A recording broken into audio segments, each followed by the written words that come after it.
Ancaman sabotase perusahaan minyak di Rusia terus terjadi. Kali ini pipa minyak terpanjang di dunia kembali dibombardir.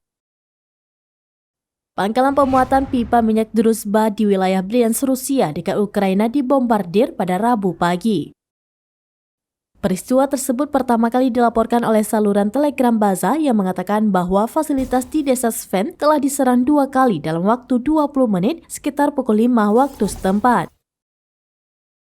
3 tangki penyimpanan bahan bakar kosong terkena selongsong peluru dengan beberapa lubang berukuran 10 cm terdeteksi setelahnya. Beberapa jam kemudian, operator pipa Druzhba, perusahaan minyak Rusia Transneft, mengkonfirmasi serangan tersebut ke kantor berita TASS. Pipa Druzhba atau Persahabatan adalah salah satu jaringan transportasi minyak terbesar di dunia yang membentang sekitar 4.000 km atau 2.485 mil dan membawa minyak dari Rusia ke Ukraina, Belarusia, Polandia, Hongaria, Slovakia, Republik Ceko, Austria, dan Jerman. Fasilitas pipa di wilayah Bryansk sering menjadi sasaran dari pihak Ukraina di tengah konflik antara Moskow dan Kiev.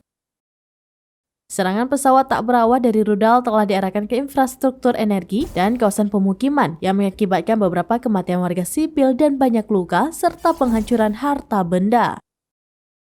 Wilayah Bryansk baru-baru ini menjadi hotspot utama. 2 kereta barang tergelincir setelah alat meledak merusak rel di daerah itu bulan ini, tetapi untungnya korban dapat dihindari.